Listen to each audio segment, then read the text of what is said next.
So welcome. What we're going to be doing today in this short webinar is firstly just talking a little bit about some of the trends, the challenges that we're seeing around wellbeing in the workplace today. And we'll be really interested to hear your views on that. And then we'll be talking to you about the exciting new package of Wellbeing That Works. So it's great to see some of you here that have been previous attendees at some of our Wellbeing That Works sessions, but also to see some new faces. I know some of you know us, but some don't. So we'll just do a brief introduction, first of all, and let you know a little bit more about us. So I'm Lisa Whittleton, and I run a training and consultancy organisation based in Kenilworth, and we specialise in workplace wellbeing. So we help organisations to develop a wellbeing strategy and sort of identify what works for them. My background is work psychology. Just realised I didn't move the slide along. Here we go. My background is work psychology, and I've worked for many years in vocational rehabilitation, so helping individuals and organisations to sort of get back on track, and those who've had challenges and difficulties to get back to thriving at work. And so it's something that I've just got increasingly more passionate about over the years, and it's great that there's more conversation now around wellbeing, but there's still a little bit of a disconnect there in terms of action, and so that's where this sort of came about. Over to you, Claire. Thank you. So for those who've just come in, apologies about my slightly strange sounding voice. Hopefully it will keep going. So yeah, great to see some familiar faces and some new as well. So for those who don't know me, I'm Clare. I run Auburn Coaching and Consultancy. So I'm a qualified developmental coach, and I work with individuals and also organisations from SMEs through to larger corporates globally now. And I've long believed that we can live and work differently, because when we're well, we work better in life and business. So how do I do that?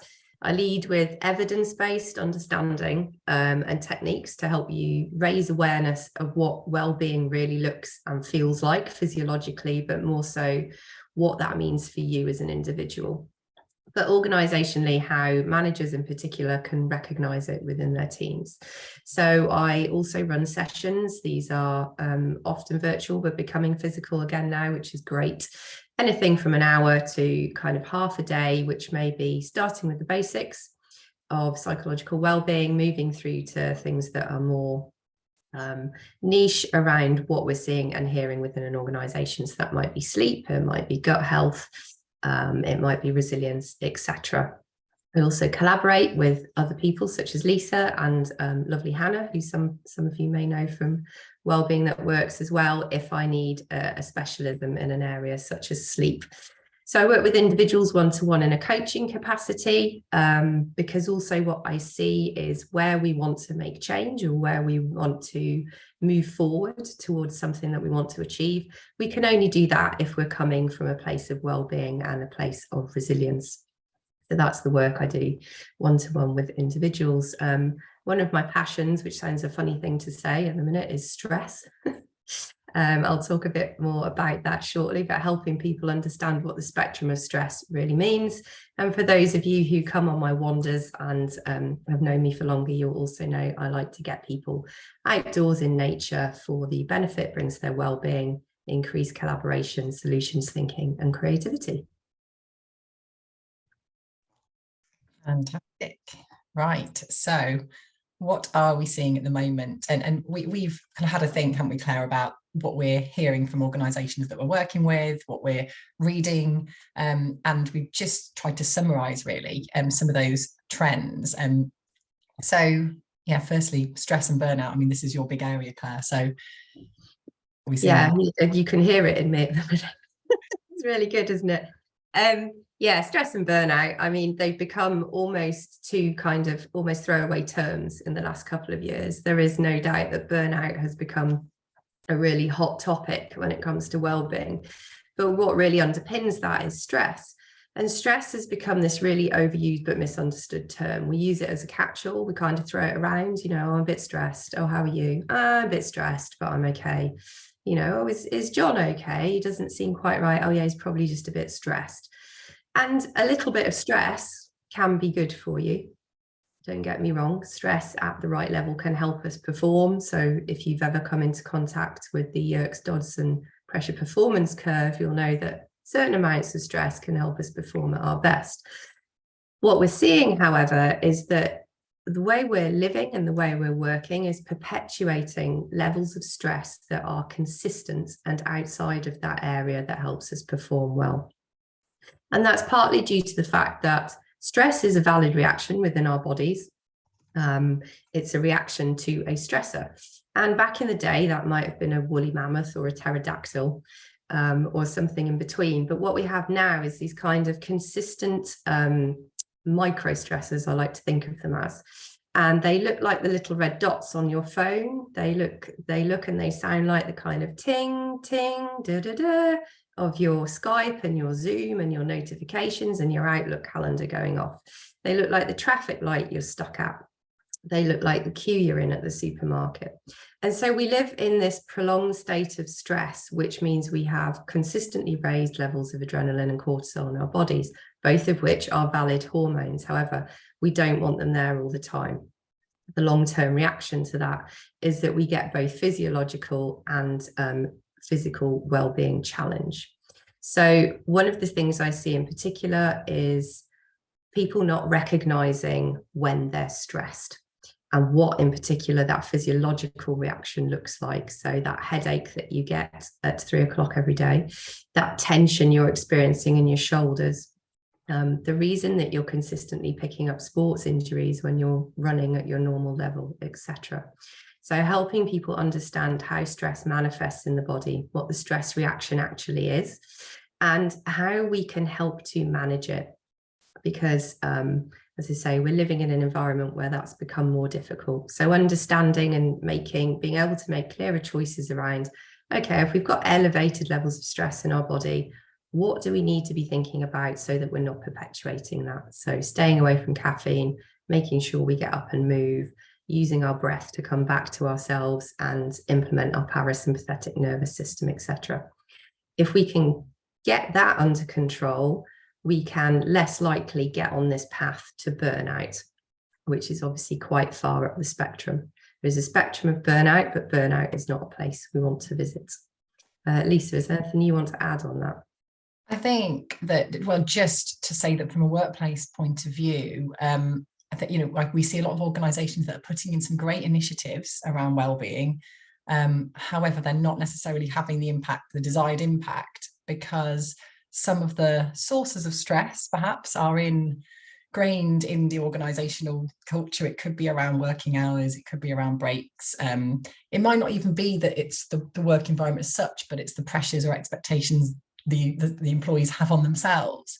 But all these things are things that a workplace could influence if they were recognised, and that's, I think that's very important to try and minimise any of those sources of stress.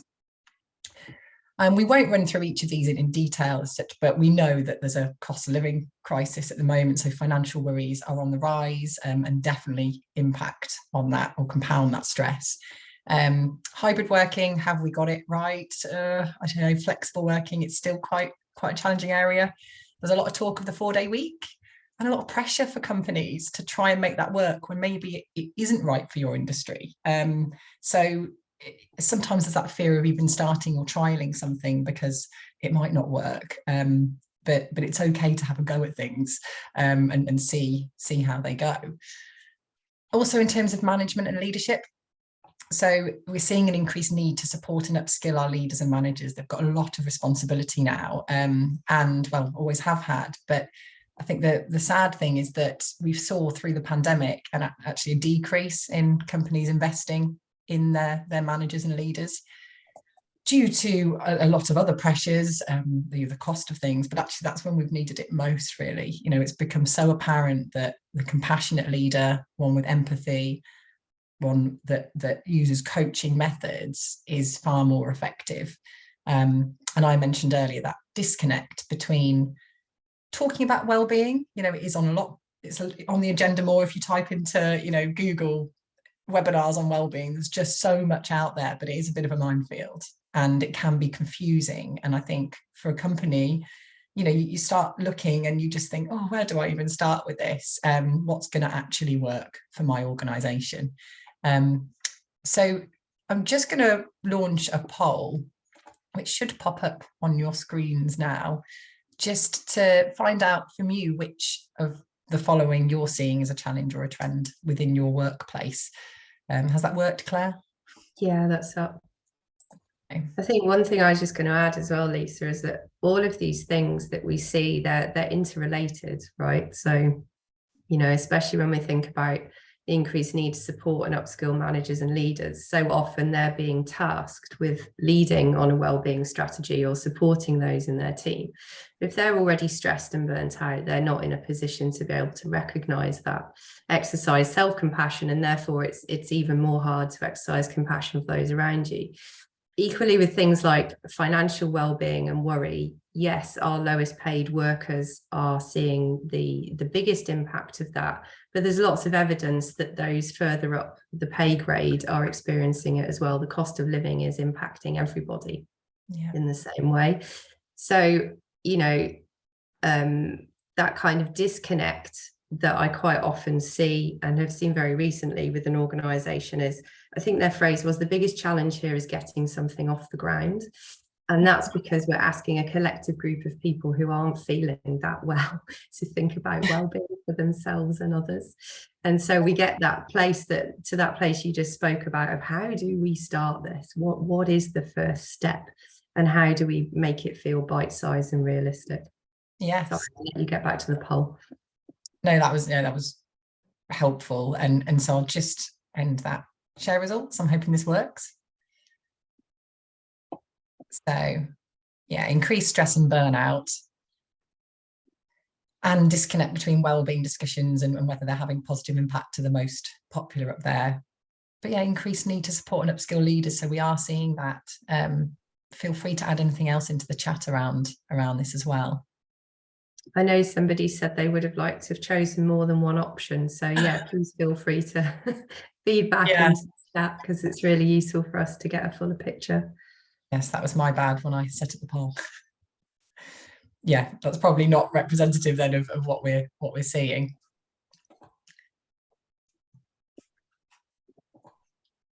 I think for the large part though, that increase in stress and burnout underpins a lot of things, doesn't it? And then that disconnect, and then the need to upskill leaders in recognizing it. Yeah, definitely. Okay, so the bigger picture. A few statistics here, and these are taken from the CIPD's annual survey last year, just to kind of set the scene around this, really, that burnout, well, over 50% of employees have experienced at least one characteristic of burnout. But as Claire said, a lot of us might not recognise what they are, so it's likely to be higher. Presenteeism, so those who are in work but not well, so not being productive, is the biggest cost to employers. It's quite hard to spot. And again, that's where the upskilling is really important, so that leaders do feel confident to approach, but also to recognise these challenges in themselves. And I think that's quite a scary one, really. Only 50% of organisations taking steps to prevent stress actually believe that they're working. So it's knowing what to do that's right for your organisation, isn't it? And we recognise, Claire, that every company is very unique. So one strategy for one will need to be different to another. Anything? Yeah, and I was just looking at a question in the chat. Somebody said, how do you measure the implementation of that, which is something we can touch on. I mean, this kind of sets the scene for why we wanted to come back with this latest format of Wellbeing That Works, because we know that having a strategy allows you the steps to move through and implement and support, but also monitor what's working and what isn't, which is a measurement in itself. So what we don't want is, we do want organisations to spend into wellbeing, but we don't want them to keep spending if it's not the right intervention or support. So there's a measurement there that makes it more valid, and in my experience helps you sell that into C-suite or wherever the finances are coming from. Equally, like any good strategy, it should have some KPIs or measurement points against it. So where do we want to see the change, and how are we going to monitor that internally, whether that's surveying, whether we're using a digital intervention such as an app that's giving us data. There's a section on that in Wellbeing That Works. And also, what data pots do we already have available that we can be using to support? So things like annual staff salary surveys, sickness surveys, etc. So we know that having a strategy really, really helps you measure, and therefore really, really helps you advocate to wellbeing intervention. So should we get into the crux of Wellbeing That Works, Lisa? And yeah, let's do it. And that might answer some of your questions, or at least show you that we will do further down the line.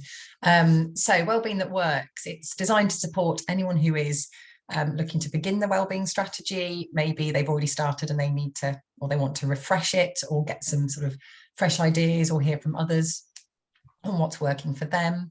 For smaller teams where maybe there isn't sort of a sole person responsible for wellbeing, and they might be covering multiple roles.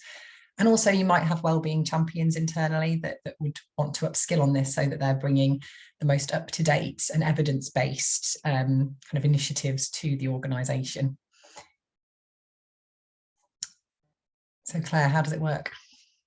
Yeah, so the package works, in essence, it's 6 sessions. So a bite-sized commitment in itself, and they're 90 minutes. So what we find quite often is that where interventions put in, whether you're upskilling wellbeing champions who are really valid, or it might be a one-hit day course, what you don't have is that consistency, and also people go and they come back with a load of information but feel overwhelmed. So this is designed to be a step-by-step guide, and just enough to get you on that journey. The facilitation and delivery is for myself and Lisa, who are qualified professionals.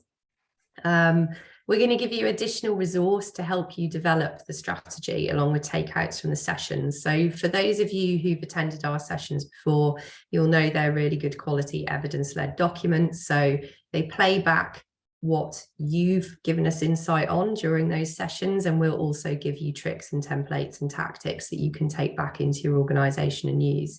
We so often hear people say, you know, oh, I know I need to do something about this, so I Googled it, but there's 100 ways I could do it. So we're going to offer you some of the ways that we know work best. You've got additional support and networking via a group chat. That will either be something we'll do on WhatsApp, or it might be a LinkedIn group. We know that's really powerful, because the sharing aspect of how our groups bond is one of the ways in which they support each other, and they learn from each other as well as us. So that's a really important part of how we deliver our courses. You're also going to have access to myself and Lisa for discounted service rates for the other services that we offer. So whether that's ongoing wellbeing consultancy, or a specific piece of work, or one-to-one coaching or group coaching within the organisation. And we're also really keen that this package of sessions should be in a space that's conducive to you coming, feeling supported, feeling like you can actually improve your well-being for 90 minutes in a day. Have a bit of time out, have some connection with people. It's really easy for you to access, and then you can go back to your organisation in a place where you felt able to take on that information and how to use it most effectively. So that's kind of the premise of it. We'll go slightly now into the overview of the 6 sessions, I think, and what builds them out. And again, we know these are the things that are really integral to making a strategy that's impactful. Lisa, were you going to start this one? Yes, I will do. And just say that you may have heard of the Thriving at Work report that was Stevenson and Farmer, who set 6 core standards for organisations in how the 6 core standards on looking after wellbeing, really. And this was back in 2017, I think now. And what we have done is kind of looked at that, and that is a lot of evidence-based work, but also made it broader, because that was very much focused on mental health only. And we know that wellbeing is a lot wider than that. So these 6 sessions, the first one's about making that commitment to wellbeing. And this is really exploring the why for your organisation. Why is it important? And this is about trying to build that engagement really with everyone, and understanding your individual organisation, how it works, your values, and how that all ties in to wellbeing. so that you can put in place support that does speak the language of your people.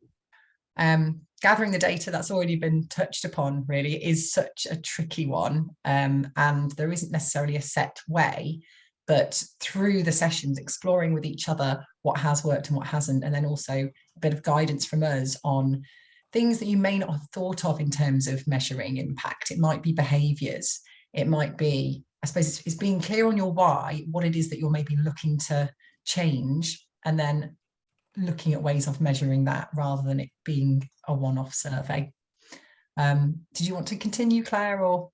Yeah, sure. Just to touch on gathering the data, it's such a hot topic at the minute. Obviously, I'm slightly biased because I do associate to a team that have a wellbeing app. I think what I'd say on that is, as you just said, Lisa, is being really clear on what it is you want to measure rather than trying to measure all kind of wellbeing at once in one hit. So part of that is that discovery and thinking, what are we seeing most? Is it that people are burnt out? How do we know they're burnt out? And how are we going to measure the progress of that? And thinking about those data pots you might already have and what might be fueling that burnout. Because if people can't see their place of worth in their salary, for example, it's going to be very difficult to get them feeling in a place of resilience. So building that psychologically safe environment. Can I just answer Nicola's question before you go on, just about whether it's UK wide? So the sessions that we're talking about here are based in Warwickshire. However, we know that there's people who are joining this webinar from further afield. So we want to sort of try and make something work for everybody. So what we're going to do afterwards is just provide you with the information, and so get in touch if you're interested, and we'll look at how we can make something work in a sort of separate space. Yeah, definitely. No, definitely. Thanks for answering that.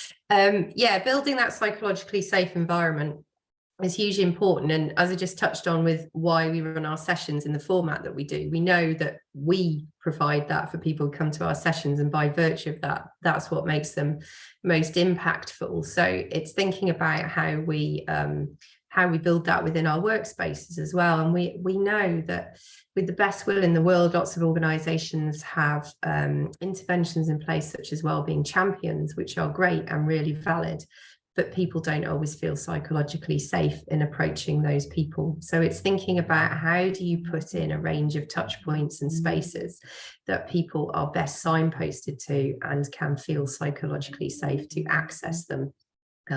At base, that's just good use of spend and ROI, and goes back to that place of measurement. But most importantly, it means that people will use them, and by virtue of that, we hope that they will feel more well. In that same vein, the interventions and support, it's that same thing of, we know we need to do something, let's Google it, and there are 1,000 things you can do. It's thinking about what's most useful to your organisation, understanding what the core challenges are, how you signpost to those interventions and support so that people feel able to access them, understand that they're for them, etc. And again, how you measure that and either continue with them or think, actually, that's not working, we need to put something else in place. Lisa, do you want to add anything to those? No, I think that we're going to make, because mental health first aid training comes up a lot, doesn't it? And I think just to sort of touch on here that may form part of your interventions or your strategy, but alone it may not, get you to the changes that you want to see. So that's all about exploring that, everything that you might need to do, rather than the odd sort of one-offs, and as Claire said, ensuring that it is relevant for your organisation, really. The role of leaders, we've mentioned that already, but really looking at some of the skills that are needed for an effective leader and manager, and how to upskill, looking at coaching approaches, and thinking very much about empathy and compassionate based leadership. And then pulling all this together and developing that strategy. So we want you to sort of go away with those building blocks to creating a meaningful wellbeing strategy, and feel confident about where you're going next with it. Sorry, I was just reading one of the comments, which I thought might just touch on, which I think was Simon's. Where is the line basically between organisational wellbeing and personal wellbeing? One thing we do talk about quite a lot is that organizations can only do so much. There is a line. Organizations have a responsibility, but ultimately it's important that you understand what well-being looks and feels like for you. So your organization's role is helping you do that, but they can't be well for you. So there is a part to play for individuals, that they do have to invest in that for themselves. So I suppose the answer to that is helping to raise people's awareness and upskill them is the organisation's part to play. They can't go home with them and help them feel well necessarily after 7 in the evening, but they can facilitate around good practice, such as please don't do your emails after 7 p.m. in the evening. So understanding boundary settings, understanding what a good work-life integration looks like. So as with so many of these things, they're all interrelated. It's all part of the puzzle. Yeah, and it's, I suppose, that example of, you know, an organisation may well sort of put on a yoga or mindfulness session, but if they don't create the space to allow someone to actually practice that at lunch, then it's conflicting, isn't it? Yeah. Yes, so on to pricing. Sorry, Simon, did you? No, you're okay. So yeah, 6 sessions. I was thinking about the price point. We've made this really accessible. We've got a corporate rate and we've got a not-for-profit rate. I don't need to read it out. It's on the screen for you there. We feel obviously it represents really good value. As I say, you're getting professional facilitation and delivery from myself and Lisa based on our expertise, not only evidence-based, but what we're seeing and hearing on a daily basis, and that we're able to share and give working example of. You're going to get supportive resource from the sessions to underpin those 6 topics, and also the insight takeouts that give you a kind of playback and overview of what you've put into the sessions and what you've heard from each other. And there's also that benefit within that of sharing and networking for you as well. We'll also have a group where you can touch in and share ideas as well. And we're providing a venue that's accessible. You've got free parking, refreshments, and it's a really nice space. Actually, it's out in green space. Yes. So I'm really aware of time, but if anybody's got any questions, please feel free to put them in the chat or come off mute and ask us. So I'll just end that recording.